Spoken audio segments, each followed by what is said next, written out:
കർത്താവ് പൊറുതിമുട്ടിയിരിക്കുന്ന കുടുംബങ്ങൾ, പല പല വിഷയങ്ങൾ കൊണ്ട് മനോരോഗികൾ, ഡിപ്രഷനുള്ള രോഗികൾ, വയലൻ്റായിട്ടുള്ള പേഷ്യൻസുകൾ, അവരെ കൊണ്ട് പൊറുതിമുട്ടിയ മാതാപിതാക്കന്മാരെ നീ ഈ നിമിഷം സ്പർശിക്കണം. ആ മക്കളെ സ്പർശിക്കണം. ഇപ്പോൾ എവിടെയെങ്കിലും പോയി ഒളിച്ചാൽ മതി എന്നൊക്കെ വിചാരിച്ചുകൊണ്ട് വീട് തന്നെ സങ്കടപ്പെട്ട് ജീവിക്കുന്നവരുണ്ട്. ഒരു പ്രാർത്ഥനയും ഏൽക്കാത്ത അത്രയും മുൾച്ചെടികളിൽ വീണ വിത്ത് പോലെ അനുഗ്രഹം കുടുങ്ങിക്കിടക്കുന്ന വീടുകളുണ്ട്. അവരെല്ലാം മാതാപിതാക്കന്മാരെ നീ ശക്തിപ്പെടുത്തണം കർത്താവേ. അവരെ നീ സാന്ത്വനപ്പെടുത്തണം കർത്താവേ. ഈശോ അവരെ നീ ശക്തിപ്പെടുത്തണം കർത്താവേ. അവർക്ക് നീ ഒരു തുണ കൊടുക്കണം കർത്താവേ. അവർക്ക് വേറെ ആരും ഇല്ല, ആരും ആശ്വസിപ്പിക്കാൻ പറ്റത്തില്ല. ദൈവത്തിന് മാത്രമേ ആശ്വസിപ്പിക്കാൻ പറ്റത്തുള്ളൂ. മനുഷ്യന് എല്ലാം പരിധികളുണ്ട്. അത് നമ്മുടെ കൂടെയായിരിക്കും, എത്ര കൂടെയായിരുന്നാലും അതൊക്കെ ഒരു കൊട്ടായം കഴിയുമ്പോൾ നമുക്ക് എഴുന്നേറ്റ് പോകേണ്ടി വരും.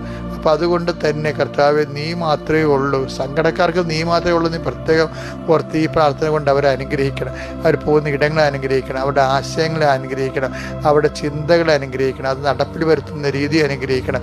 അവരുടെ അത് അന്ത്യനിമിഷം വരെ അവരറിഞ്ഞാലും അറിഞ്ഞില്ലെങ്കിലും അവരംഗീകരിച്ചാലും ഇല്ലെങ്കിലും ഈ പ്രാർത്ഥനയുടെ ശക്തിയാൽ നിങ്ങളുടെ കുടുംബം അനുഗ്രഹിക്കപ്പെടുകയും ഇപ്പോഴുണ്ടാകുന്ന കടങ്ങൾ ലക്ഷക്കണക്കിന് രൂപ ആവശ്യമുള്ളൊരു വ്യക്തിയാകാൻ നീ കർത്താവ്, നീ പലയിടത്ത് ചോദിച്ചിട്ടും പല കാര്യങ്ങൾ പറഞ്ഞു നീ നിനക്ക് കിട്ടാത്തൊരവസ്ഥയാണെങ്കിലും ഈ ഒറ്റ പ്രാർത്ഥന കൊണ്ട് കർത്താവ് നിന്നെ സന്ധിക്കും. ഇന്ന് 19 മണിക്കൂർ